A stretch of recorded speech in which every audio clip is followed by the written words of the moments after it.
galmudug iyo waxyaabahaas ka mid ah waxaa la yiri galmudug haddaad rabtaan inaad maamul noqotaan magaalo kale ka dhiga caasimad galmudug waa diiday maantana waxaa jirta isbartiiba waxaa jirta airport waxaa jira madaxweyne iyo ka badan soo ma jirto waxay galmudug dhashay 3 madaxweyne oo mid nala fadhiyo alxamdulillah kulligoodna waa nool yihiin nin walbaana meel buu soo gaarsiiyey inkastoo dagaalkan idiin sheegay uu jiray anigu markaas xildhibaan baan haddana waa ahay galmudug waxa ay gashay waxa ay qayb libaax ka qaadatay road mapkii looga baxayay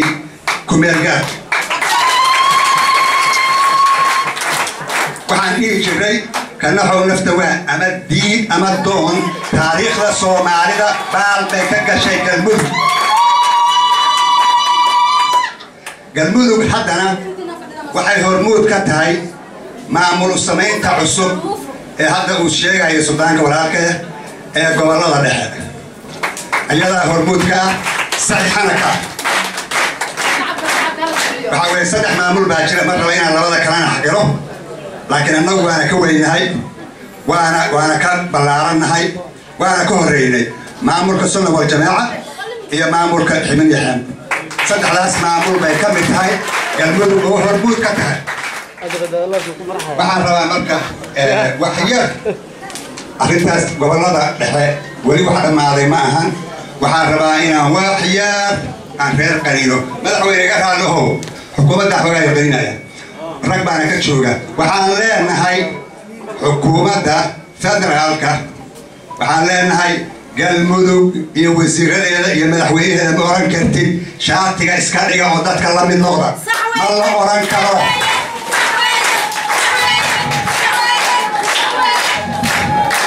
lama caawin karo dadka 8 sano maalkoodii iyo dhiigoodii wax ku dhistay oo 8 sano yeeshay isbitaal oo yeeshay iskuulo oo dawladda oo jaamacada leh maasantahay oo leh dhakhaatiir badan ma la oran karo dadka la mid yihiin shaatiga iska dhiga adigana cabdi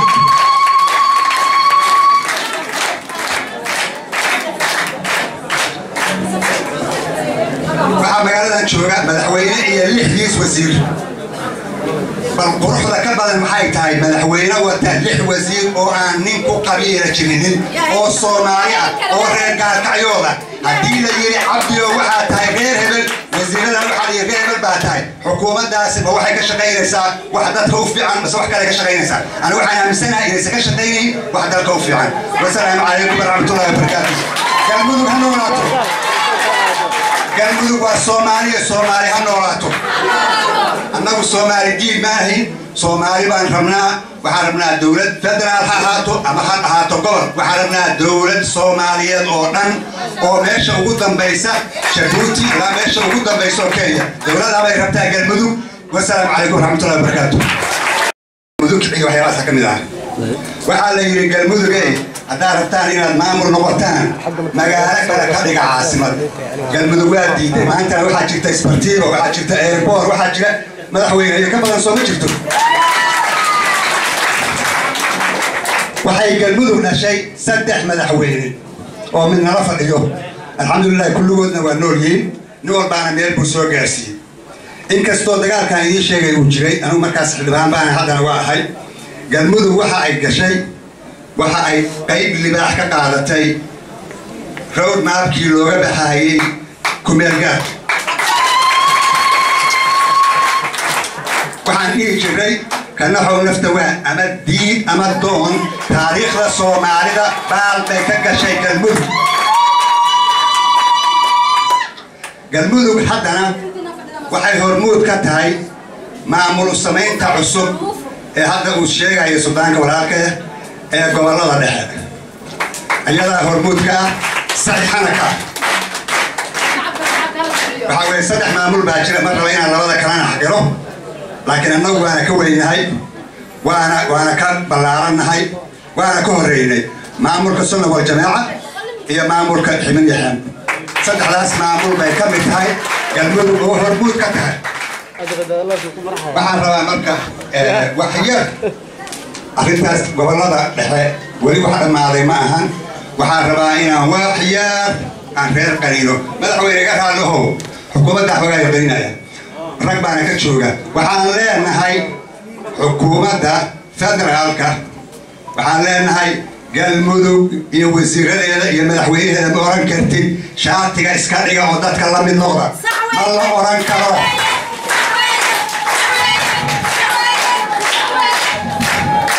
lama caawin karo dadka 8 sano maalkoodii iyo dhiigoodii wax ku dhistay oo 8 sano yeeshay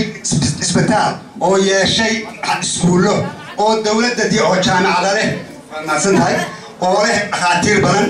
ma la oran karo dadka la mid yihiin shaatiga iska dhiga adigana cabdi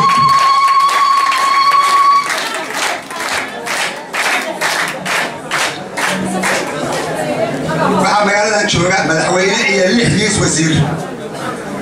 بالقرحة كبر المحيط هاي مدحوينه وتهلح وزير أو عنين قبيلة جنين أو صوماليا أو رجال كعيوبة هدي اللي عبدي وواحد هاي غير هبل وزيرنا الواحد غير هبل بعتاي حكومة داسم واحد كشغير سا واحد توفي عن بس واحد كشغير سا أنا واحد من سنة إذا سكشتيني واحد توفي عن والسلام عليكم ورحمة الله وبركاته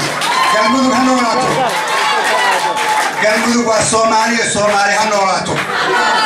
أنا الصومالي دي ما هي صومالي بان رمنا وحرمنا دولة فدرال هاتو أما هاتو قبر وحرمنا دولة صومالية أوردن أو ماشا وقودن بيسا شبوتي لا ماشا وقودن بيسا كينيا دولة لا بيربتها قلبدو والسلام عليكم ورحمة الله وبركاته الحمد لله رب العالمين والعاقبة للمتقين ولا عدوان إلا على الظالمين وأشهد أن لا إله إلا الله وأشهد أن محمدا رسول الله إلهي بقى مهندس كله وحان ومهد علينا مدحوينها قلبه عبد الحسن عوالة ورئيس الوزراء متشرف الكلام سياسيين قضياشا علماء الدين قبلها قلبه قبلها قرنكا دلنيرada galmudug iyo gabdhahaba oo soo qaban qaabiyay xafladda quruxda badan leh oo maanta ka dhacaysa saxafi gudoomiyaha saddexda gole sunno wal jamaaca dhammaantood intaan ka tegay iyo intii aan sheegayba waxaan leeyahay assalaamu calaykum waraxmatullaahi wabarakaatu ilaahay baa mahadsan waxaan rabaa qodbadayda inaan ku bilaabo maanta waa guul galmudug waa guulaysatay 8 sano gaadhay أنا أدي بعرف حسنا يوحنا كنتي رجي وحكا أساسي قلبي أو كسر شقيقي أو قاف عي وحكسر لصي أو بناك كريمي رجي قلبي أساسي أشياء أنا معطي ضد بدني المجهوجان وحكى قرنا يا وزير عبد القادر غرفار قبلها أنا إجازة دولي يو مراية صلاة أدي بيقلبي دولة شحذي قولي فرحات ويا waxaan rabaa inaan ku dardaarmo anuu dhaqankaan inoo horta afka dhaqanka ku hadlaya waxaan leeyahay walaalayaal galmudug way najaxday sidii aan ugu talagalnay bay maraysaa in la ballaariyay maraysaa dadka ay qusayso dhammaantood waxaan rabaa inaan faro sidaas ay u ballaaratay inaan galmudug didbada u istaajino waa mudug iyo galgaduud dhammaantiin waxaan moodaa dadku inay aad iyo aad aan isku dhageysanayn inaan is dhageysanaa fiican xaqiiqdii waxaan jeclahay galmudug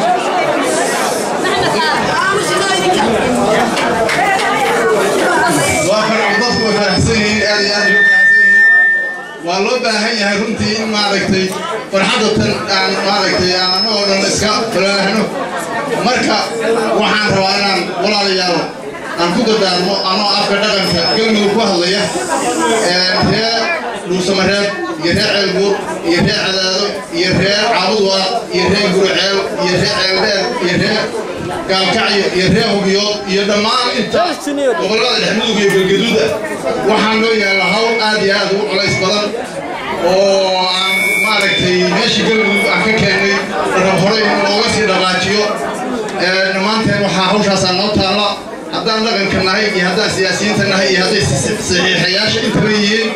hawshaas inaan ballaarino ayaa noo yaalla madaxdii gobollada iyo maaragtay madaxweynayaasha intaba way joogaan hadda yaan la dayarsan aan u istaagno anugu hadal badan oo aan sheegayaa ma jirto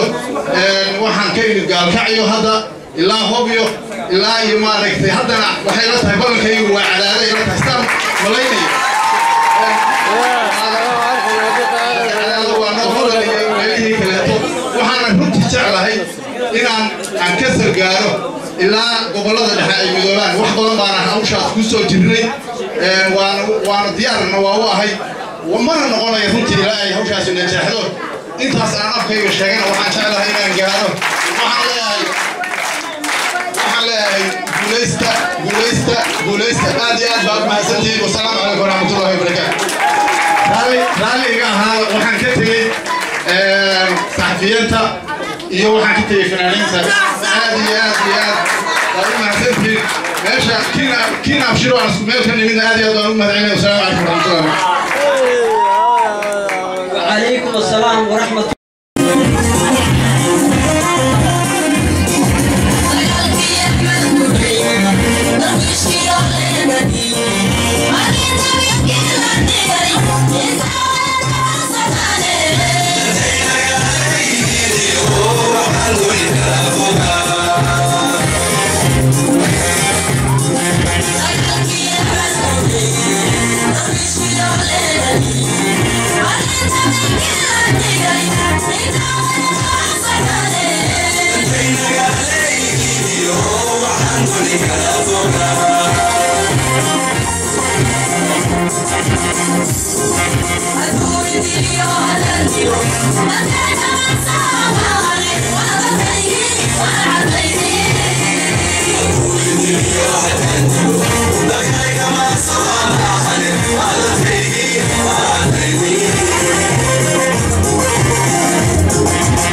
سلامتين كل جهة هذا عندك بقول فرح سنة لينكي دنتي سجبي شعيل كي يوم الدرسو من داك مرة عدو عدلنا عند دافعي مرة بو